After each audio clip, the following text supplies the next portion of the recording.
कल शाक्त परंपरा के एक वरिष्ठ साधक से हमारा संवाद हो रहा था। लगभग 10 वर्षों से उनसे हमारा परिचय है।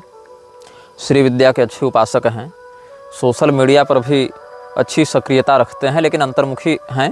कुछ लेख इत्यादि लिखते रहते हैं समयानुसार, लेकिन बहुत ज़्यादा खुलकर चलचित्र आदि नहीं बनाते हैं और बहुत ज़्यादा खुलकर सामने नहीं आते हैं। उन्होंने कल हमें संदेश भेजा था। संदेश में वो कह रहे थे कि लगता है आंतरिक या बाह्य स्थिति में कोई तो संबंध है, क्योंकि 2010 में म्लेच्छराज की शक्तियों के द्वारा वो भी बड़े पीड़ित रहे थे और उनको कष्ट देने के लिए उसने भी बहुत उपद्रव करवाए थे। तो भगवती की स्तुति आराधना करके वो इस संकट से मुक्त तो हुए, किंतु बहुत ज़्यादा परेशान रहे। तो हमें भी वो कह रहे थे कि जब आपने ये सीरीज बनाई तो हमने देखा और हमें यह लगा कि जो आपके अनुभव हैं वो हमारे अनुभव से बिल्कुल मिलते जुलते हैं। तो आपने जितने स्थानों के नाम बताए उसमें एक स्थान बगदाद भी है और वो नक्शा भी हमको भेजे थे। उस नक्शे में उन्होंने एक चिन्ह बनाया है, रेखांकन किया है गोल रंग का, और ये जो नक्शा उन्होंने भेजा है ये तबरीज से होता हुआ तुर्कमेनिस्तान का हमें बताया था। तुर्कमेनिस्तान से आप कैस्पियन सागर पार करेंगे तो तबरीज का क्षेत्र आएगा। तबरीज से आप बढ़ेंगे इराक की ओर, बगदाद होते दमस्कस, और वहाँ से फिर आप लेबनान की ओर बढ़ेंगे, बेरूत की ओर बढ़ेंगे। तो ये जो मार्ग है ये म्लेच्छराज का अभी सक्रिय मार्ग है, ऐसा वो कह रहे थे। और उन्होंने नक्शा भी भेजा था इस चित्र को अभिव्यक्त करने के लिए कि वो क्या मार्ग है। तुर्कमेनिस्तान के मरुस्थल में हमने म्लेच्छराज की वर्तमान स्थिति बताई थी। उन्होंने बताया कि वहाँ से उसका जो मार्ग है आगे कैस्पियन सागर होते हुए तबरीज, वहाँ से बगदाद, वहाँ से दमस्कस, वहाँ से बेरूत की ओर बढ़ रहा है। तो इन्होंने रेखांकन करके मेडिटेरियन सी, कैस्पियन सागर से लेकर मेडिटेरियन सागर के मध्य के क्षेत्र में अभी उसकी सक्रियता बढ़ने वाली है, इस प्रकार से उन्होंने बताया था। मतलब एक सीमा में कैस्पियन सागर का पश्चिमी तट है और दूसरी सीमा में कायरो शहर है, मिस्र का कायरो शहर। तो इसके मध्य का जो क्षेत्र है वहीं पर आपको इजराइल, लेबनान और ये सब, जॉर्डन, सीरिया, इराक और ईरान का पश्चिमोत्तर भाग मिल जाएगा। कुछ अंकारा, तुर्की इत्यादि का क्षेत्र भी पड़ेगा। अस्तु, फिर उन्होंने बताया कि अभी आपका स्वास्थ्य, आपकी धर्मपत्नी का स्वास्थ्य बहुत बिगड़ेगा क्योंकि वो असर करने वाला है। तो हमने कहा कि कुछ तो पीड़ा अभी है भी हमारे शारीरिक दृष्टिकोण से, और कुछ चिकित्सकीय और कुछ मांत्रिक परामर्श हम ले भी रहे हैं, अनुष्ठान इत्यादि में प्रवृत्त भी हैं। और वीडियो तो आपको 14 तारीख से रिलीज हुए मिल रहे हैं, लेकिन रिकॉर्डिंग हम 12 तारीख से ही प्रारंभ कर दिए थे। और उसके एक दिन पहले से ही हमारे शरीर में एक विचित्र प्रकार की वेदना प्रारंभ हो गई थी, जो कल तक थी, आज तो बिल्कुल नहीं है। तो एक सप्ताह उसने हमें भी पीड़ा दी। और भगवती कामाक्षा का आज ही हमने प्रदोष काल में दर्शन इत्यादि भी किया, और नित्यार्चन तो अपना यथासंभव श्रृंगार इत्यादि भगवती का चल ही रहा है। तो उस स्थिति में हमारे जो कष्ट थे वो बहुत हद तक शमित हुए हैं, और अन्य लोगों के भी जो कष्ट हैं वो भगवती की आराधना से शमित हों, इस प्रकार की हम मंगल कामना आप लोगों के लिए करते हैं। कुछ लोग प्रश्न कर रहे थे कि जो स्तर है या अस्तर है वो तो फीमेल डेटी है, वो तो देवी है, फिर ये जो म्लेच्छद्वय हैं ये दोनों कैसे उसका रूप धारण कर सकते हैं। देखो, पिशाच जो है, म्लेच्छ जो है, वो स्त्री और पुरुष के लिंग में आबद्ध नहीं होता है। आप धुंधुकारी का उदाहरण देखें, कभी अग्नि बन जाता था, कभी देवता बन जाता था, कभी पशु बन जाता था, कभी मनुष्य बन जाता था। तो यहाँ पर आप एक ही तत्व के द्वारा विभिन्न शरीर को धारण किया गया ऐसा देख सकते हैं। फिर आप अलग अलग प्रजाति छोड़िए, यहाँ लिंग परिवर्तन करना कौन सी बड़ी बात है। जब यक्ष कोटि के देवता दूसरे व्यक्ति को स्त्री और पुरुष में परिवर्तित कर सकते हैं तो स्वयं भी हो सकते हैं, वैसे पिशाच इत्यादि भी जब दूसरे को परिवर्तित करने का सामर्थ्य रखते हैं तो स्वयं भी हो सकते हैं, उस प्रकार के सम्मोहक आकृतियों को धारण कर सकते हैं। कुछ व्यक्ति उपहास कर रहे थे कि मार्वल को ये कहानी क्या म्लेच्छराज स्वयं आकर बताता है, अगर बताता है तो कितना पैसा पाता है, कितने बार उसने फिल्म बनवाई अपने ऊपर, कितना उसका नाम क्रेडिट में दिया गया, ये सब बताओ। ये सब मजाक का विषय नहीं है और ये सब उपहास का विषय नहीं है, इसीलिए इन प्रश्नों का हम कोई उत्तर भी नहीं देते, क्योंकि वो स्वयं आकर थोड़े लिखवाता बताता है। वो अपने मानसिक संकेतों से वैसे प्रेरणा देकर बड़े शक्तियों को वहाँ विनियुक्त कर देता है। फिर कोई मूर्ख कह रहा था कि जब 15 शक्तियों ने मिलकर उसको बनाया और जब आर्द्रम्लेच्छ के ही द्वारा उसका निर्माण इस प्रकार से हुआ है तेजोमय विग्रह में, तो अनाम म्लेच्छ का तो बाप हुआ आर्द्रम्लेच्छ, तो पापा पर कैसे वशीकरण वो कर दिया, पापा को कैसे प्रोसेस कर दिया। देखो, यहाँ बाप बेटे का संबंध नहीं है। तुम एक म्लेच्छ की ऐसी लीला नहीं समझ पा रहे, तुम भगवती की लीला क्या समझोगे। जहाँ पर संभवस्तेजसाम शिवा, तो भगवती जो हैं वो चाहे दिव्य शक्ति हो चाहे आसुरी शक्ति हो, वो तो तेज पुंज विग्रह में जब प्रकट होती है वह शक्ति, तो किसी प्रकार का वह स्वरूप धारण कर लेती है। स्त्री हो, पुरुष हो, देवता हो, पशु हो। महिषासुर को ही देख लो ना, महिषासुर क्या था तो राक्षस, आसुरी संपदा का ही उस समय वह नायक था। तो महिषासुर तो हाथी भी बन जाता था, भैंसा भी बन जाता था, सिंह भी बन जाता था, पुरुष भी बन जाता था, अलग अलग रूपों को धारण कर लेता था। तो इसीलिए इन सबों का अलग अलग स्त्री पुरुष आदि पिशाच आदि रूपों को धारण करना कोई बड़ी बात नहीं है। इस प्रकार का होता है सिद्ध सामर्थ्य इन सभी तत्वों में। वो तो भगवती भी अलग अलग देवताओं के शरीर से संयुक्त होकर प्रकट हुई थी, तो देवता उनकी पूजा क्यों कर रहे थे, उनको अपने से श्रेष्ठ क्यों मान रहे थे? क्योंकि वहाँ पर ये नहीं कि कौन किससे उद्भूत हुआ, प्रकट हुआ, किसकी अभिव्यक्ति किस स्रोत से हुई, अभी तो वहाँ पर है सामर्थ्य किसका कैसा है। तो इसीलिए यहाँ पर कोई मैथुनी सृष्टि नहीं हो रही है पिशाचों की कि बेटा जो है वो बाप पर वशीकरण उसका नहीं कर सकता, बाप को वशीभूत नहीं कर सकता। अभी तो यहाँ पर है कि किसका प्रभाव किस पर है। तुम अगर शराब बनाओ और शराब पी लो तो क्या तुम मत वाले नहीं होगे? क्या कहोगे कि हमने शराब को बनाया तो शराब का नियंत्रण हमारे ऊपर कैसे हो गया? वो तो असर पर निर्भर करता है ना भाई। अगर तुम जहर का पेड़ लगाओ और जहर का फल खा लो तो तुम नहीं मरोगे? क्या कहोगे कि हमने ये पेड़ लगाया है इसीलिए हम नहीं मरेंगे? तो ऐसा नहीं होता है। तो म्लेच्छराज के विषय में कुछ सनातनी संदर्भ हम आपको बता रहे थे। म्लेच्छराज एक पद है और उस पद पर बहुत से आसुरी शक्तियों वाले नायक, या सही भाषा में कहें तो खलनायक बैठते रहे हैं, बैठते रहेंगे। तो भगवान श्री रामचंद्र जी के समय त्रेता युग में जो म्लेच्छराज था, उस म्लेच्छराज के विषय में हमने आपको भूषुंडी रामायण के दक्षिण खंड से प्रमाण दिया था पिछले अनुभाग में। जब महाराज दशरथ से वह भिड़ा है और महाराज दशरथ ने उसको पराजित किया है, फिर भगवान श्री रामचंद्र जी के वनवास और राजा दशरथ के परलोक जाने के बाद उस समय मध्य में अयोध्या की गद्दी को क्षीण समझकर म्लेच्छराज ने पुनः आक्रमण किया। तो भगवान की चरण पादुकाओं की शरण में भरत जी के नेतृत्व में समस्त प्रजाजन गए और वहाँ पर दिव्यास्त्रों की बारिश आकाश से होने लगी। तो वह म्लेच्छराज की सेना पराजित होकर भाग गई। फिर एक म्लेच्छराज आया था कालयवन। कालयवन भगवान कृष्ण के समय हुआ, उसने आक्रमण किया भगवान पर। तो भगवान के श्रीमद् भागवत कथा सार के उत्तरार्ध में आप देखिए, दशम स्कंध के उत्तरार्ध में 51वां श्लोक, श्रीवत्साद्यस्तु चिह्नैः परिचितम् अथ तं म्लेच्छराजो ग्रहीतुं धावन्तं स्वन्वधावद् गिरिविलमविशत् तत्र तस्मिन् निविष्टे सुप्तं तत्रावलोक्याक्षिपदथ मुचुकुन्दं मुकुन्दं तु मत्वा तत्क्रोधाग्नौ सदग्धस्तुतिमथ नृपतेराप कृष्णो विदग्धः। श्रीवत्स इत्यादि चिन्ह इसके हृदय में हैं। ऐसा देखकर नारद जी के द्वारा बताया हुआ परम पुरुष परम योद्धा यही है। ऐसा भगवान कृष्ण को पहचान कर वह म्लेच्छराज उनको पकड़ने के लिए जब दौड़ता है, तो भगवान भी दौड़ते दौड़ते एक पर्वत की गुफा में घुस गए और वहाँ मुचुकुंद को सोता हुआ देखकर उसने सोचा कि यह तो मुकुंद है। और वहाँ पर जब उनको एक लात मारकर कालयवन जगाने का प्रयास करता है तो उनकी दृष्टि के तेज से वह भस्मीभूत होकर विनष्ट हो जाता है। ऐसे ही पूर्व भारत चंपू में भी म्लेच्छराज के रूप में कालयवन का वर्णन मिलता है। भूयो जित्वा गतम मा गधमथ मुचुकुंदेन तम म्लेच्छराजम संदाह्य द्वारकायां ससुखमुषितवान् योगनीतैः स्ववृन्दैः रेवत्याख्यां बलेन स्त्रियमुपयमयन् रुक्मिणीमिन्दिरांशां छित्यंशां सत्यभामामपि च परिणयन् जाम्बवन्नन्दनां च। पूर्व भारत चंपू में कहते हैं, जहाँ जरासंध के साथ भगवान का युद्ध, फिर म्लेच्छराज कालयवन के साथ उनकी भिड़ंत, जहाँ मुचुकुंद के क्रोधाग्नि के माध्यम से भगवान ने कालयवन को भस्म करवाया और उसकी सेना का फिर स्वयं संहार किया। फिर योग बल से जब द्वारका में समस्त सुहृद प्रतिस्थापित हुए तो वहाँ रेवती जी का विवाह बलराम जी से करवाया, स्वयं रुक्मिणी सत्यभामा जाम्बवती इत्यादि से विवाह किया। ये सब में म्लेच्छराज कालयवन का वर्णन मिलता है। और भी आप देखें श्री गोपाल चंपू में, आप देखें उत्तर चंपू में भगवान से जब कालयवन ने कहा कि हमसे युद्ध करो, तो भगवान कहे इस म्लेच्छ का मैं स्पर्श नहीं करूंगा। स्पर्श तो म्लेच्छ का भेद नहीं, ऐसा सोचकर सपुनस्तम श्याम मनोहरम श्रीदेव वर्ष कथित प्रथित लक्षणतया विज्ञाय मत्सरतस्तद विलक्षण सुखम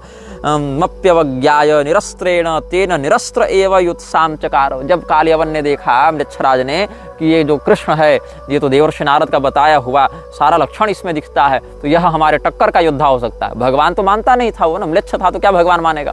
तो उसने कहा कि युद्ध करो। भगवान कहे हथियार नहीं। बोला ठीक है, हम भी बिना हथियार के लड़ेंगे, आकर कुश्ती लड़ो हमसे। तो भगवान क्या कहते हैं, कृतायाम च तेन युत्सायाम कृष्णस्तु तत्र वितृष्णस्तम विस्कंभमाणम कुत्सयाम चकार। भगवान ने कहा अरे नहीं नहीं, म्लेच्छ से क्या मैं स्पर्श करूं, म्लेच्छानाम स्पर्शम निच्छामयति। भगवान ने कहा म्लेच्छ से स्पर्श नहीं करवाएंगे। ततश्चतम स्पृष्टुमिच्छुर्म्लेच्छराजस्तदाभिमुखेन द्रुतमृच्छति स्म। अब जब भगवान ने कहा कि हम तो तुमसे युद्ध नहीं करेंगे और तो क्योंकि छूना पड़ेगा तुमको। तो म्लेच्छराज ने कहा अच्छा अच्छा, मुझसे स्पर्श नहीं कराओगे क्या? आओ हम तुमको पकड़ के छू के दिखाते हैं। सतद्रुतम द्रुतवान व्याहृतवांश्च त्वया स्पर्शा वेव जया जय परामर्शाय कल्पे याता मिते। तो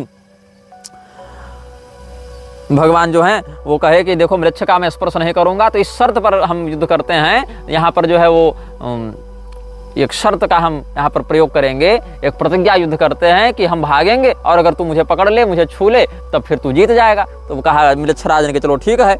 तो पदे पदे स्पृश्यमेव द्रवंतम, भगवान कालेवन से इतनी दूर में दौड़ते थे कि कालेवन को लगता था कि अब मैंने छू लिया, अब मैंने पकड़ लिया, अब तो हो ही गया, थोड़ा सा और गति थोड़ी बढ़ाएंगे तो पकड़ ही लेंगे। तो पदे पदे स्पृश्यमिवं द्रवंतम द्रवम दधानम सरसम हसंतम, और भगवान हंसने लगे।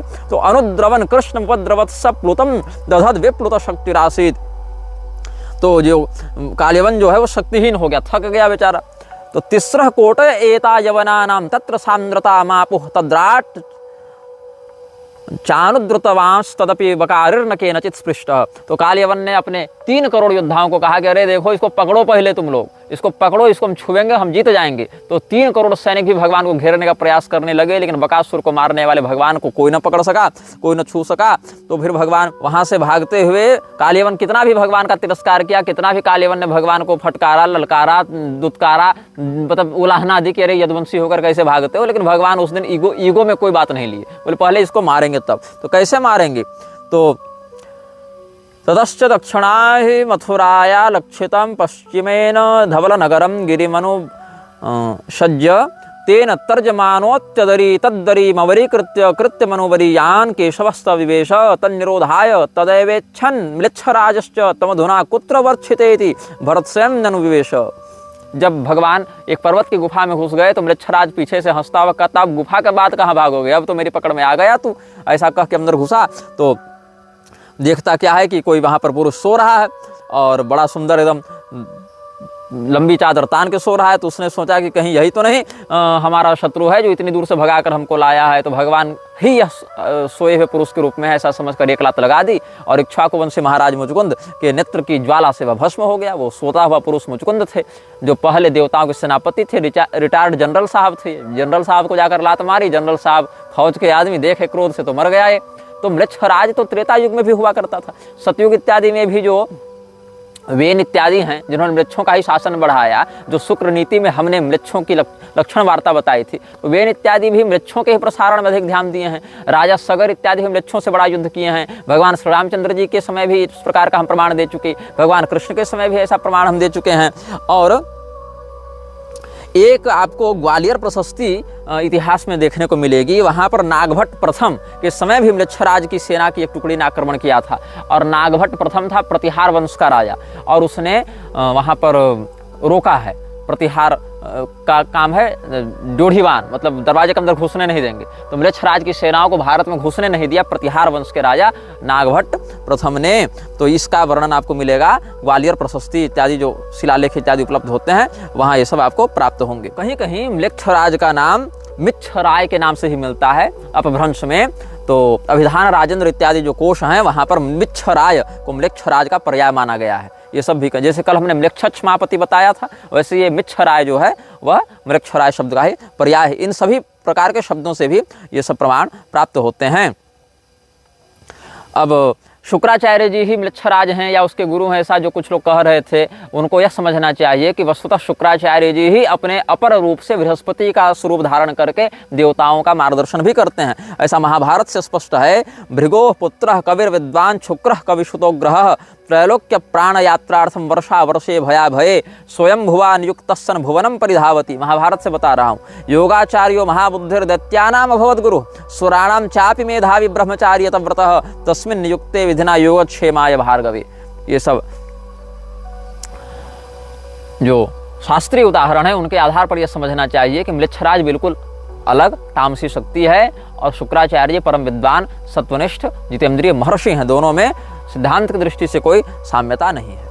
अब इसमें हम आते हैं न्यू वर्ल्ड ऑर्डर पर। न्यू वर्ल्ड ऑर्डर एक बहुत ही ज्वलंत विषय है जिस पर बहुत से लोग बहुत कुछ बातें कह चुके हैं, लेकिन सनातनी धर्मशास्त्रों में क्या न्यू वर्ल्ड ऑर्डर की भविष्यवाणी है? देखो, भविष्यवाणी का हम पहले बता दें, तुम लोगों को भविष्य मालिका उठाकर कोई लाएगा तो फिर इस चैनल से पहले ही निकल जाए। ऐसी फर्जी बातों पर हमको ध्यान नहीं देना है, हम पहले भी कह चुके हैं। ये भविष्य मालिका इत्यादि चक्कर में हमको वक्तव्य देने के लिए मजबूर मत करो। भविष्य मालिका में जिन बातों की भविष्यवाणी है तुम्हारे कहने के अनुसार, वो सब समय बहुत नजदीक आ रहा है, खुद देख लेना क्या होगा क्या नहीं होगा।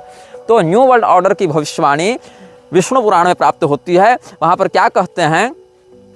अल्प प्रसादा बृहत् कोपा सर्वकाल मनृता धर्म रुचय स्त्रीबाल गोवध कर्तारः परस्वादान रुचयोल्पसारास्तमिश्र प्राय उदितास्तमित प्राय अल्पायुषो महेच्छा शल्प धर्मालुब्धाश्च भविष्यन्ति तैश्च विमिश्राजनपदास्तच्छीलानुवर्तिनो राजाश्रय सुस्मिनो म्लेच्छाश्चार्याश्च विपर्ययेण वर्तमानाः प्रजाः क्षपयिष्यन्ति। अब संस्कृत के इस गद्य का, विष्णु पुराण अंतर्गत गद्य का क्या अर्थ है? जो राजागण होंगे न्यू वर्ल्ड ऑर्डर में, वो कैसे होंगे? थोड़ी प्रसन्नता वाले, अत्यंत क्रोधी, सर्वदा अधर्म का आचरण करने वाले, अपनी प्रजा से झूठ बोलने वाले, मिथ्या भाषण में रुचि रखने वाले, स्त्री, बालक और गौवों की हत्या करने वाले, क्योंकि इसी से म्लेच्छराज का बल बढ़ता है ना। पर धन हरण में रुचि रखने वाले, अल्प शक्ति तमह प्रधान उत्थान के साथ ही पतनशील, म्लेच्छराज के बल का प्रयोग करके जितनी जल्दी ऊपर उठेंगे नीचे भी गिरेंगे। अल्पायु, महती कामना वाले, अल्प पुण्य और अत्यंत लोभी होंगे। इसके बाद के वचनों पर ध्यान देना, क्या कहते हैं? तैश्च विमिश्रा जनपदास्तच्छीलानुवर्तिनो राजाश्रय सुस्मिनो म्लेच्छाश्चार्याश्च विपर्ययेण वर्तमानाः प्रजाः क्षपयिष्यन्ति। क्या करेंगे? संपूर्ण देशों को परस्पर मिला देंगे, देशांत सीमा का निषेध कर देंगे तो न्यू वर्ल्ड ऑर्डर हो जाएगा। तो ये सब समस्त देशों को परस्पर मिला देंगे और उन राजाओं के आश्रय से ही बलवान और उन्हीं के स्वभाव का अनुकरण करने वाले म्लेच्छ तथा आर्य विपरीत आचरण करते हुए सारी प्रजा को नष्ट भ्रष्ट कर देंगे। ये हम नहीं कह रहे, और जो लोग कह रहे हैं कि तो फैंटेसी स्टोरी सुना रहा है, वेब सीरीज से चुरा कर सुना रहा है, तो ये बताओ ये किस वेब सीरीज से हमने चुराया और किस हॉलीवुड मूवी से चुराया और किस बाइबल और हदीस से हमने चुराया। इसीलिए कोई फैंटेसी सीरीज हम नहीं चला रहे हैं, एक बहुत ही सत्य घटना के आधार पर एक बात बताना चाह रहे हैं। अब देखो, म्लेच्छराज के विषय में आगे हम आपको कुछ विषय स्पष्ट करेंगे, पुराणों से करेंगे, और उसको हम आपको एक एक बात को अगर आप कलम कॉपी लेकर बैठें तो गणितीय विधान से भी समझा सकते हैं कि कहाँ पर कौन सी बात कैसे मिल रही है। कलयुग के 2000 वर्ष बीतने के बाद म्लेच्छ वंशों का विशाल साम्राज्य बढ़ने लगेगा, ऐसा भविष्य पुराण का मत है। द्विसहस्रे कलौ प्राप्ते म्लेच्छ वंश विवर्धिता भूमिर्म्लेच्छमयी सर्वा नाना पथ विवर्धिता ब्रह्मावर्तम मृते तत्र सरस्वत्यास्तटम शुभम मृच्छाचार्यश्च मूषाख्यस्तन्मतः पूरितम जगत। तो मृच्छों का आचार्य, मृच्छों का गुरु उस समय कौन होगा? मूषा नाम होगा उसका। तो मृच्छाचार्य मूषा के मत के द्वारा पूरे विश्व पर अपना प्रभाव स्थापित किया जाएगा। और अभी कलयुग के लगभग 5000 वर्ष बीते हैं और कलयुग के 2000 वर्ष बीतने पर मूषा का आगमन हुआ था। तो अर्थात इसका अर्थ यह भी हुआ कि वर्तमान जो म्लेच्छराज है, आम्राट के बाद जो बना म्लेच्छराज, आम्राट को तो गोपाल वर्मा ने मार दिया था, कलयुग के आने के बाद आम्राट बना म्लेच्छराज, उस गद्दी पर वह बैठा था। उससे पहले 1-2 म्लेच्छराज और हुए हैं जो महाभारत में मारे गए थे, जिनका वर्णन महाभारत में मिलता है। और उससे पहले कालेवन था म्लेच्छराज, उसको भगवान ने मुचकुंद के हाथों निपटवा दिया था। तो कालेवन के मरने के बाद 1-2 पीढ़ी के बाद और आम्राट इत्यादि हुए म्लेच्छराज के पद पर। तो आम्राट तो गोपाल वर्मा के द्वारा मार दिया गया। उसके बाद कलयुग के 1000 वर्ष बीतने के बाद जो आर्द्र म्लेच्छ है वह म्लेच्छराज के पद पर बैठा, जो कि अभी तक बारंबार शरीर बदल कर अपने पैशाची विद्या का आश्रय लेकर और अनाम म्लेच्छ के सहयोग से बना हुआ है अभी तक। तो ये म्लेच्छराज जो है ये 1000 वर्षों के बाद मूसा को भेजता है अपने मत का प्रचार करने के लिए, लोगों के मन में अपने सिद्धांत को या अपनी विकृति को स्थापित करने के लिए। तो 1000 वर्षों के बाद मूसा जब आया, इसके जन्म के 1000 वर्षों के बाद, तब उसने पूरे पृथ्वी में म्लेच्छ मत का विस्तार करना आरंभ किया। तो द्विसहस्रे कलौ प्राप्ते म्लेच्छ वंश विवर्धिता भूमिर्म्लेच्छमयी सर्वा नाना पथ विवर्धिता ब्रह्मावर्तम मृते तत्र सरस्वत्यास्तटम शुभम म्लेच्छाचार्यश्च मूषाख्यस्तन्मतः पूरितम जगत। ये सब तो हमने बता दिया। अब इसके बाद विक्रमादित्य जो गुह्यक श्रेणी के देवता के अवतार हैं, और ये पैशाचिक श्रेणी का है तो गुह्यक से छोटा होगा, इसलिए विक्रमादित्य से भिड़कर म्लेच्छराज जो है वह विनष्ट प्राय हो गया। और विक्रमादित्य के समय तो ये कुछ कर नहीं पाया, और बाद में फिर जब इसका कुछ विशेष बल बढ़ा हाइबरनेशन में जाने के बाद, तो फिर ये कॉन्टेस्टिन के समय ज़्यादा प्रभावित हुआ। तो यहाँ पर जब विक्रमादित्य के राज्य के विक्रम संवत के कुछ विशेष वर्ष बीत जाएंगे, तब कुछ भविष्यवाणियां बताई गई हैं। वैक्रमे राज्य विगते चतुष्षष्ट्युत्तरम मुने द्वाविंशदब्द शतकम भूतनंदिस्तदा नृपः। भविष्य पुराण में कहते हैं जब विक्रमादित्य के राज्य के 2264 साल बीत जाएंगे, अभी 2081 संवत हो गया ना, और 2264 जब बीत जाएंगे तब भूतनंदी राजा होगा। मतलब आज से 183 ईयर्स, 183 साल के बाद ये राजा होगा। और इससे पहले भी कुछ राजा होंगे, इसी के पूर्वज कुछ होंगे, उनके भी वर्णन के विषय बता देते हैं। तेषाम पत्यम विंध्य शक्तिस्ततः पुरम जयस्तस्माद् रामचंद्रस्तस्माद् धर्मवर्मा ततो वंगस्ततो भुन्नंदनस्ततः सुनंदी तद्भ्राता नंदी यशा शुक्रः प्रवीर एते वर्षशतं षड्वर्षाणि भूपतयो भविष्यन्ते ततः तत्पुत्रास्त्रयो दशयते बाहलिकाश्चत्रयः। जो भूतनंदी है उससे पहले जो राजा होंगे उनके विंध्य शक्ति, पुरंजय, रामचंद्र, धर्मवर्मा, वंग और नंदन, सुनंदी, ये सब का भी वर्णन है। और ये सब कुल कितने वर्ष तक राज्य करेंगे? 106 वर्ष तक, जो भागवत महापुराण के अनुसार हमने बताया था ना, वर्ष शतम और षट दोनों का अध्याय करके। तो यहाँ पर 106 वर्ष की बात यहाँ भी सटीक विष्णु पुराण से भी बैठती है कि वर्ष शतम षड्वर्षाणि भूपतयो भविष्यन्ति, ये सब राजा होंगे। ततश्च मौना एकादश भूपतयोपदशतानि त्रीणि पृथ्वीं भोक्ष्यन्ति।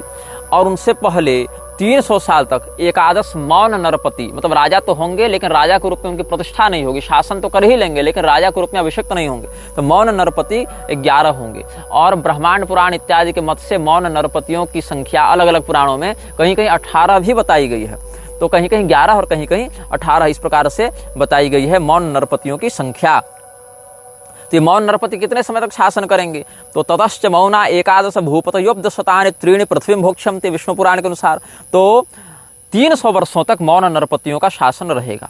तो अभी कितना आप 1947 से जोड़िए, 1947 से अगर आप जोड़िएगा 300 साल, और उसमें विक्रम संवत में उसको अगर आप परिवर्तित करने के लिए और उसमें 57 जोड़िएगा, तो अंग्रेजी दिनांक से 2304 जब ईस्वी आएगी। वैक्रमे राज्य विगते चतुष्षष्ट्युत्तरम मुने द्वाविंशदब्द शतकम भूतनंदिस्तदा नृपः। तो कितनी सटीक गणना दोनों की बैठ रही है। अगर विक्रम संवत में हम परिवर्तित करें तो भविष्य पुराण और विष्णु पुराण और श्रीमद् भागवत तीनों में जो भविष्यवाणियां हैं वो कितनी सटीक बैठ रही हैं। अब इसमें आगे देखिए भूतनंदी इत्यादि का राज्य जो है वो कैसे आगे बढ़ेगा। तो भूतनंदी का राज्य जो है वो 50 वर्ष तक रहेगा। तो शतार्धम तो ततो राजा शिशुनंदिर बहुवः। जब 50 वर्ष भूतनंदी राज्य करेगा तो उसका बेटा फिर उसका उत्तराधिकारी फिर शिशुनंदी होगा। वो देवताओं की पूजा छोड़कर केवल नागों की पूजा करेगा। और वह 20 वर्षों तक चकार राज्यम विंशाब्दम यशोनंदिस्ततोनुजा, 20 वर्ष तक वो राज्य करेगा। फिर उसका छोटा भाई यशोनंदी राजा बनेगा। भ्रात्राश्रम स्वयं प्राप्त नाग पूजा परायण, ये भी नागिन सिद्धि करके, नाग सिद्धि करके ये भी 25 वर्ष तक राज्य करेगा। 25 वर्षाणि सच राज्य मची करत ततस्ततनयो राजा स बभूव प्रवीरक। उसके बाद उसका बेटा प्रवीर या प्रवीरक राजा बनेगा और यही 11 वर्षों तक राज्य करेगा। एकादशाब्दम तद राज्यम कर्म भूम्याम प्रकृतितम। और यह जब देखेगा कि मृच्छ राज्य के माध्यम से इस राज्य पर आक्रमण किया जाएगा और ये राजा प्रवीर अपनी सेना लेकर मृच्छ राज की सेना से युद्ध करने के लिए जाएगा। और कहाँ जाएगा? ये वही बाहलिक देश में जाएगा। कश्मीर और अफगानिस्तान के बीच में ये युद्ध होगा। तो कितने समय तक युद्ध होगा? कदाचित च बाहली के सेनया सार्धमागत, 11 साल तो राज्य करेगा प्रवीर और फिर अपनी सेना लेकर मृच्छराज से टकराने के लिए निकल जाएगा। मास मात्रांतरे मृच्छा लक्ष्य संख्या मृतिंगता तत्र तैर भवद युद्धम पैशाचर मृच्छ दारुण। पैशाच मत का विस्तार करने वाले दारुण मृक्षों के माध्यम से अब युद्ध होगा। तो 1 महीना ये युद्ध चलेगा और 1 महीने में 60,000 भारतीय सैनिक मरेंगे और 1 लाख मृच्छराज के सैनिक मरेंगे। तो कौन हारेगा इसमें? मृच्छराज हारने लगेगा। मास मात्रांतरे मृच्छा लक्ष्य संख्या मृतिम गता तथा 60 सहस्राश्च नाग भक्तालयम गता। तब वहाँ पर उस समय मृच्छराज रोम में रहेगा। तो वहाँ से रोम से चलकर वह उस समय बादल या बादर उसका नाम होगा, बद्र बादर या इस प्रकार का वह नाम धारण करेगा मृच्छराज। तो बादरो नाम तद राजा रोमजस्थ महाबल, रोम में उसकी राजधानी होगी उस समय। वहाँ से चलकर आएगा और यशोनंदी को बुलाकर अपनी पुत्री का कन्यादान कर देगा। यशोनंदी कौन है? प्रवीर के पिता हैं। तो प्रवीर को वो अपनी सेना देकर भेजे थे, जा बेटा लड़ो उधर। तो यशो नंदिन माहू यददो जालवतीम सुताम गृहीत्वा म्लेच्छराजस्य सुताम गेहमुपागतः, और म्लेच्छराज की बेटी से शादी करेगा कौन? यशो नंदी, और जालवती नाम की कन्या से विवाह करेगा, और वहाँ से बाहलिक नाम का एक पुत्र उत्पन्न करेगा, और बाहलिक इत्यादि 13 पीढ़ियों तक राज्य करेंगे। तो ये पूरा खानदान भारत पर 400 साल राज्य करेगा। तदन्वये निपा जाता बाहलिकाश्च त्रयोदश चतुश्शतानि वर्षाणि कृत्वा राज्यम मृतिम गता। इसके बाद कुछ समय और शासन चलेगा आगे, जिसको हम आपको स्पष्ट कर दें कि 2264 साल जब विक्रमादित्य के संवत के बीत जाएंगे तो भूत नंदी आएगा, वहां से 50 साल राज्य करेगा। फिर शिशु नंदी आएगा, वो 20 साल राज्य करेगा। उसका भाई यशो नंदी 25 साल राज्य करेगा। उसका बेटा प्रवीर 11 साल राज्य करेगा। उसी समय युद्ध होगा, 1 लाख म्लेच्छ राज के सैनिक मरेंगे, 1,60,000 प्रवीरक के सैनिक मरेंगे। ये सब फिर वहां से बाहलिक इत्यादि की रचना होगी, और वहां से 400 साल तक इनका राज्य होगा। तो कुल कितना हो गया आप? 2264 विक्रमाब्द से फिर 50 भूत नंदी, 20 शिशु नंदी, 25 यशो नंदी, 11 प्रवीरक, और बीच में वो युद्ध और समझौता, और इधर 400 साल राज्यकाल बाहलिक 13 पीढ़ियों का, और उधर 2 साल बीच में इधर उधर उठापटक, लड़ाई, ब्याह, शादी, बाल बच्चा, this that, alpha beta gamma lambda इत्यादि में जोड़ दीजिए तो हो जाता है 2770 साल। और 2770 साल में फिर गृह युद्ध शुरू होगा, और 2 साल गृह युद्ध चलेगा। और जब 2772 साल हो जाएंगे विक्रमादित्य के संवत के कुल, मतलब आप जान लीजिए अभी 2081 हुए हैं, और 2772 जब आएगा, मतलब आज से 691 साल के बाद भारत में जब गृह युद्ध छिड़ेगा, तब राजा पुष्यमित्र द्वितीय का आगमन होगा। इनको पुष्पमित्र भी कहते हैं और पुष्यमित्र भी कहते हैं, दोनों इनके नाम के आगे प्राप्त होते हैं। तो ये पुष्यमित्र क्या करेंगे? पुष्पमित्र या पुष्यमित्र राजा का क्या कार्य है ये देखो। राज्यम विक्रमतो जातम समाप्तिमगमत् तदा पुष्यमित्रे राज्यपदम प्राप्ते समभवत् तदा शतवर्षम राज्यपदम तेन धर्मात्मना धृतम अयोध्या मथुरा माया काशी कांची ह्यवंतिका पुरी द्वारवती तेन राजा च पुनरुद्धृताः। जब पुष्यमित्र राजा बनेंगे 2 वर्ष विद्रोह के बाद, तब 100 वर्ष तक फिर वही राजा रहेंगे। 100 वर्ष तक पुष्यमित्र ऐसा गजब शासन करेंगे कि अयोध्या का पुनः जीर्णोद्धार हो जाएगा, मथुरा फिर से अपनी हो जाएगी, हरिद्वार में भी शुद्धि हो जाएगी, काशी भी म्लेच्छों से विहीन हो जाएगी, कांची, अवंती, द्वारका, जहाँ जहाँ म्लेच्छों ने आक्रमण किया हुआ होगा सबको ये राजा पुष्यमित्र द्वितीय मारकर भगाएगा और सनातन धर्म का झंडा फहराएगा। इतना ही नहीं, कुरुक्षेत्र, सूकर क्षेत्र, वराह क्षेत्र, ये सब जितने भी तीर्थ हैं, नैमिषारण्य, वृंदावन, ये सब का उद्धार करेगा। कुरुशूकर पद्मानि क्षेत्राणि विविधानि च नैमिषोत्पल वृंदानां वन क्षेत्राणि भूतले नाना तीर्थानि तेनैव स्थापितानि समन्ततः। अब क्या होगा? कलयुग को होगी चिंता कि अब तो हमारा शासन गड़बड़ हो रहा है। तो क्या करेगा कलयुग? ये गंधर्व का रूप धारण करके आएगा और देवता पितरों की निंदा करते हुए ब्राह्मण का शरीर धारण करके आएगा पुष्यमित्र के पास। तदा कलिः सगंधर्वो देवता पितृदूषकः ब्राह्मणं वपुरास्थाय पुष्यमित्रमुपागमत् नत्वोवाच प्रियं वाक्यं शृणु भूप दया पर, और प्रणाम करके कहता, हे राजन, हे दयालु पुष्यमित्र, आप हमारी बात को सुने। ये जो आर्य देश में, जो आप आर्यावर्त में पितरों के लिए श्राद्ध इत्यादि कर रहे हैं, आर्य देश पितृगणा पूजा रहा श्राद्ध तर्पण है, ये भारी पाखंड है, ये ढोंग है। ये पितरों के लिए श्राद्ध करना बंद कर दो। अज्ञानमिति तज्ञेयं भुवि यत्पितृपूजनं मृता ये तु नरा भूमौ पूर्वकर्मवशानुगाः भवन्ति देहवन्तस्ते चतुराशीतिलक्षधा छद्मयामय देवेन पितृपूजा विनिर्मिता वृथा सर्वं वृथा कर्म नृणां च पितृपूजनम। ये जो व्यक्ति मरते हैं ये सब अपने कर्म से मरते हैं और अपने कर्म से अलग अलग योनियों को प्राप्त करते हैं। इसमें इनकी पूजा के लिए श्राद्ध तर्पण इत्यादि की जो बात है वो तो मय दानव इत्यादि राक्षसों ने माया से बना दिया है, इसलिए तुम ये सब मत करो, ये तो फालतू परिश्रम है, इससे कोई लाभ नहीं। तो जब इस प्रकार से कलयुग, साक्षात कलिपुरुष को आना पड़ेगा, क्योंकि म्लेच्छराज तो उसमें निर्बल होने लगेगा, तो साक्षात कलिपुरुष को हस्तक्षेप करना पड़ेगा। और वह कलिपुरुष फिर इस प्रकार से जब कुतर्क करेगा तो ये राजा हंसने लगेगा। और इति श्रुत्वा वचो घोरम विहस्याह महीपति भवान मूर्खो महामूढ़ो न जानीश परम फलम। अरे तू मूर्ख है क्या? तू तो महामूर्ख लगता है, तुम इसके पारलौकिक फल को नहीं जानते क्या? अभी भी देख लो म्लेच्छराज क्या करवा रहा है, श्राद्ध तर्पण इत्यादि का निषेध ही तो करवा रहा है, और ये आगे भी यही भटकाने की कोशिश करेगा। जन्मना के अलावा कर्मणा वर्ण व्यवस्था लागू करने के लिए भी म्लेच्छराज बड़ा तत्पर रहेगा। ये सभी प्रमाण दूंगा। ये तो तेवै पितृगणा पिंड रूप विमानगा भुवर लोके न ये दृष्टा शून्य भूता सभास्वरा, जो इस पृथ्वी लोक पर नहीं दिखते वह पिंड शरीर धारण करके आकाश में पिंड रूपी विमान का आश्रय लेकर पितृगण जाते हैं। सत्पुत्रश्च विधानेन पिंडदानं च यत्कृतं तद्यमानं नभो जातम सर्वानंद प्रदायकम अब्द मात्र तेषां पिंडपाय स्वरूपिणाम। पिंड इत्यादि के माध्यम से 1 वर्ष तक उनको आनंद प्राप्त होता है। सतपुत्र के द्वारा विधि विधान से पितरों को जो पिंड प्रदान किया जाता है, उसी से उनके आकाश गमन के लिए विमान इत्यादि निर्मित होते हैं, भक्ष का निर्माण होता है। और अगर श्राद्ध में भगवती दुर्गा के सप्तशती चरित्र त्रयों का पाठ किया जाए, गीता जी के 18 अध्यायों का पाठ किया जाए, तो 300 साल तक उनको तृप्ति होती है। अगर मोक्ष कामना से किया जाए तो अलग बात है, लेकिन ऐसे भी किया जाए तो 300 वर्षों तक उन पितरों को तृप्ति होती रहती है। गीता अष्टादशकाध्याय सप्तसत्याश्चरित्रकैः पावितम यत्तु वै पिंडम त्रिशताब्दम च तत्स्थितिः। उन मंत्रों से पिंड को पवित्र करके दिया जाए तब 300 वर्षों तक उसका फल प्राप्त होता है। और जो व्यक्ति इस पृथ्वी में श्राद्ध तर्पण इत्यादि से हीन है, उसको नरकवासी मतलब मृच्छवत जानना चाहिए, नरकवासी दुर्गतिग्रस्त जानना चाहिए। इसीलिए श्राद्ध कर्म बहुत बड़ा धर्म है। श्राद्ध जो है सभी तत्वों का हेतु है, कारण है, इसलिए हम इसको नहीं छोड़ेंगे। श्राद्ध तर्पण हीनाय दृश्यम ते मानवा भुवि ते सर्वे नारका ज्ञेया कुलमेकोत्तरम शतम। 101 पीढ़ी तक उनको नरक गमन का भोगना पड़ता है। अर्जुन भी यही कहते हैं ना, उत्सन्न कुल धर्माणाम मनुष्याणाम जनार्दन नरके नियतं वासो भवतीत्यनुशुश्रुम। ये कहते हैं ना, पतंति पितरो हेषाम लुप्त पिंडोदक क्रिया। तो यही बात यहाँ पर जब राजा पुष्यमित्र द्वितीय ने कलयुग के सामने कही, तो कलयुग समझ गया कि इसको हम भ्रमित तो नहीं कर सकते, इसको लोभ देते हैं। तो जहाँ भटका नहीं सकते वहाँ इसको लोभ दे दो। तो क्या हो गया फिर, तो इति श्रुत्वा स गंधर्वः कलिराजुत्र देहिनाम नत्वोवाच निपश्रेष्ठं प्रसन्न वदनो हि सह। बोले महाराज, हम तो आपसे मित्रता करना चाहेंगे। जैसे महाराज विक्रमादित्य के समय उनके मित्र वेताल थे, वैसे हम आपके मित्र बन जाएंगे। क्योंकि राजा विक्रमादित्य के समय धर्म की जो वृद्धि हुई थी, वैसे ही वृद्धि पुष्यमित्र ने कर दी थी। तो लोग विक्रमादित्य के शासन से उसकी तुलना करने लगे थे। इसको भी बड़ा लगा, अच्छा करे हम तो विक्रमादित्य के समान शासन कर रहे हैं। तो ये कहा कि जैसे वेताल विक्रमादित्य के साथ रहता था, वैसे हम भी आपके साथ रहेंगे।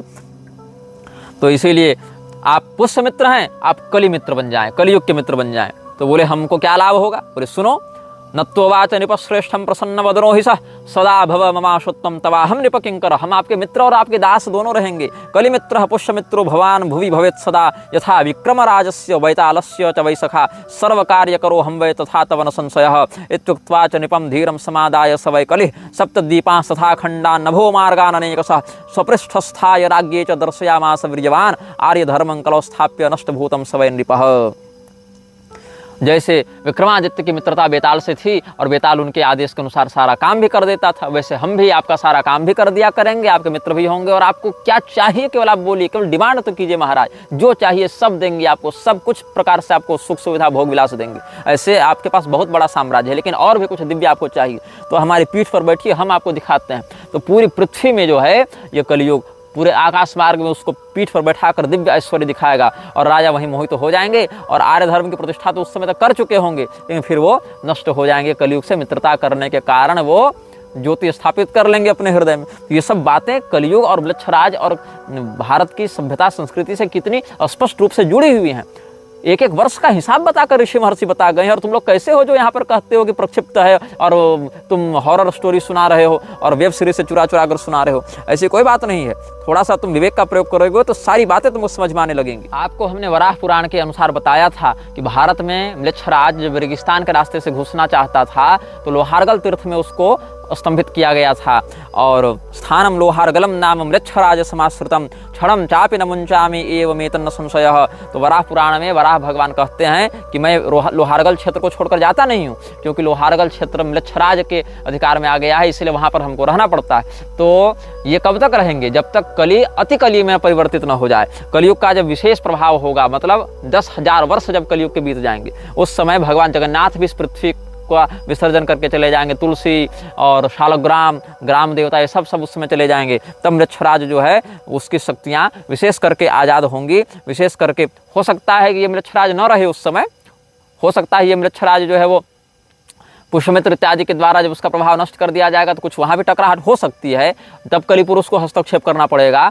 लेकिन म्लेच्छराज के पद पर जो भी उस समय शक्ति होगी, चाहे यही हो चाहे इसी के समानांतर कोई सत्ता हो, लेकिन वह 10,000 वर्ष जब कलयुग के बीत जाएंगे उस समय एक बहुत भयंकर उपद्रव होगा। क्या उपद्रव है? जो लोग मर गए थे इस्लाम के लोग, महामोद के जो अनुयायी हैं, जिनको नष्ट कर दिया गया था आर्य सैनिकों के द्वारा, सनातनियों के द्वारा, उनको फिर से जगाया जाएगा, उनको फिर से प्रवर्तित किया जाएगा। तब क्या कहते हैं?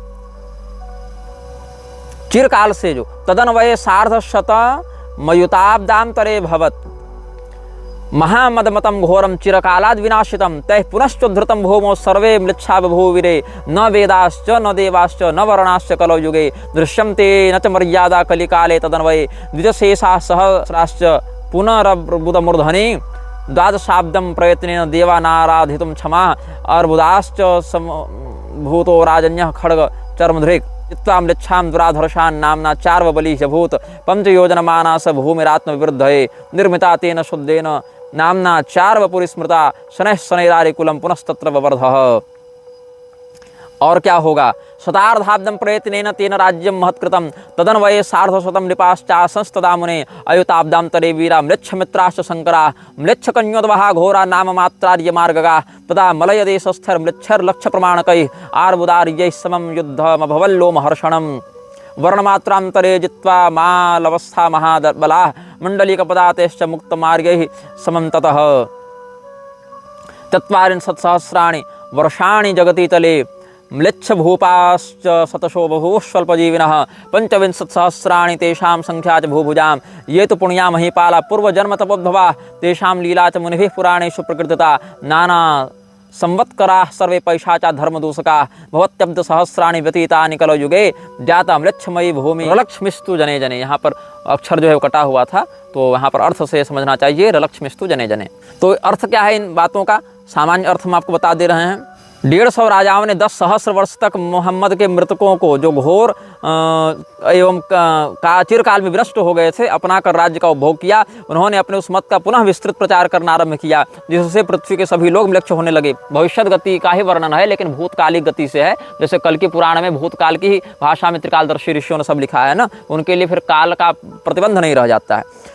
तो उस भीषण कली में उन राजाओं के राजकाल के समय वेद, देवता और वर्ण की व्यवस्था का प्रायः लोप हो गया था और मर्यादा तो एकदम विलीन हो गई थी। तो 1000 ही ब्राह्मण बच रहे थे उस समय, जो शुद्ध परंपरा के थे। वो अर्बुद पर्वत के माउंट आबू के शिखर पर जाकर सप्रयत्न देवताओं की आराधना करने लगे। तो अर्बुद पर्वत से देवता लोग एक नायक को भेजते हैं जो खड्ग और ढाल लेकर था। उसने 5 योजन की भूमि जो है उसने पहले कब्जा की। 5 योजन मतलब मान लीजिए आप 65 किलोमीटर लंबी चौड़ी भूमि, एक जिला उसने मुक्त करवाया पहले, और कहा पहले यहाँ पर हम धर्म की प्रतिष्ठा करते हैं। और वहीं पर अपनी राजधानी बनाकर उसने, अर्वबली राजा था तो अर्वपुरी उसने बनाई। और पहले तो 5 योजन की भूमि को शुद्ध किया उसने, और वहाँ से फिर अपनी राजधानी बना के फिर दिग्विजय करने के लिए निकला। और 50 वर्ष तक वो राज्य किया, और फिर पूरे भारत से वृक्षों को उसने फिर खदेड़ा। और फिर 10,000 वर्षों तक उसके कुल में उत्पन्न 150 राजाओं ने राज्य किया।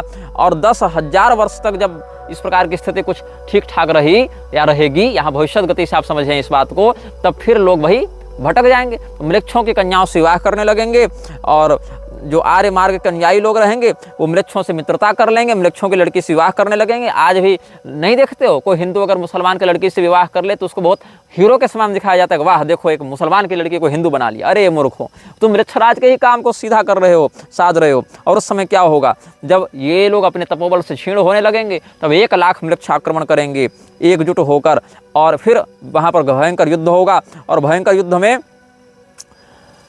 आर्यों को ही उनके देश से निकाल दिया जाएगा। और फिर 25,000 प्रकार के म्लेच्छ समुदाय के राजा होंगे, छोटे छोटे, तो 40,000 वर्षों तक इस पृथ्वी को शासित करेंगे और यहाँ पर अपना विस्तार करेंगे। म्लेच्छ राज के प्रभाव से जब ये लोग म्लेच्छों के आतंक को अन्य द्वीपों में भी प्रसारित करने लगेंगे, तब समस्त देवता कहेंगे कि ये द्वीप तो, जम्बू द्वीप तो विकृत हो ही गया है, अन्य द्वीपों में जो ये सब म्लेच्छों का उत्पाद बढ़ने वाला है उससे आप हमारी रक्षा करें।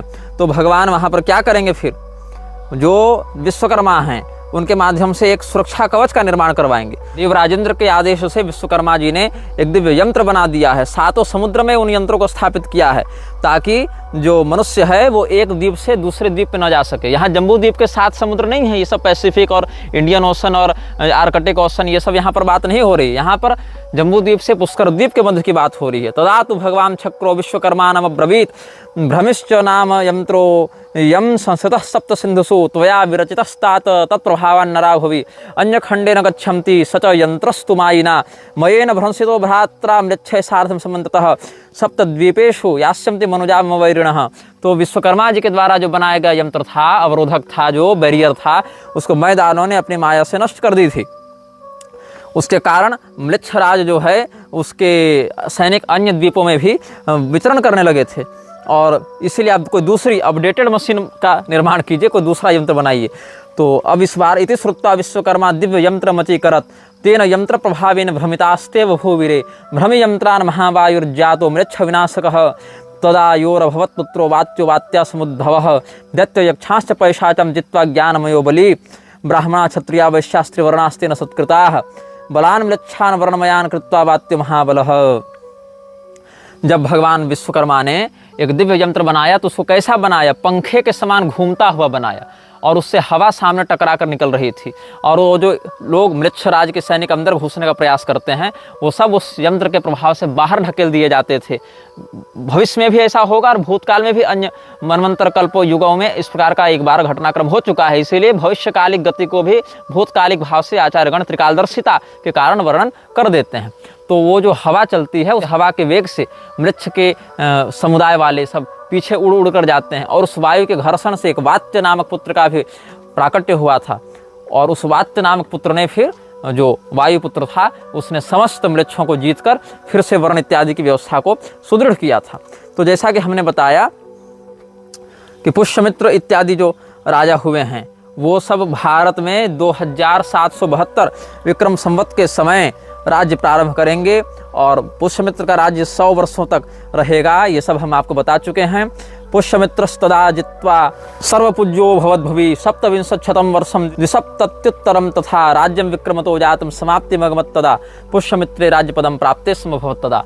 इस प्रकार से हमने म्लेच्छराज के विषय में बहुत से प्रमाणों को व्यक्त किया है। म्लेच्छराज शब्द, म्लेच्छराजों की परंपरा, म्लेच्छराज के अभियान, उसके उद्देश्य के विषय में हमने आज आपको कुछ बातें बताई हैं। और प्रमाण चिल्लाने वाले लोग चिल्लाते रहें, हमको जो विषय बताना हम केवल उस विषय पर ध्यान देंगे। आगे से चलचित्र छोटे बड़े भी हो सकते हैं, अपनी सुविधा और अपने उद्देश्य के अनुकूलता के अनुरूप से हम छोटे या बड़े वीडियो बनाएंगे। और प्रमाण जो तुम लोग कहते हो कि हॉरर स्टोरी, फैंटेसी इत्यादि, वो तुम लोग अपनी मूर्खता थोड़ी सीमित कर सको, इसीलिए हम 2 अनुभागों में इतना कुछ प्रमाण दे दिए हैं। और आगे जब विषय बताएंगे उस पर ध्यान दो, नहीं देना है तो चैनल से जा सकते हो। यह वीडियो जल्द ही हटा दिया जा सकता है, कृपया थर्ड पार्टी ऐप्स का उपयोग करके डाउनलोड करें। आप इस वीडियो को अपने चैनल पर फिर से अपलोड भी कर सकते हैं।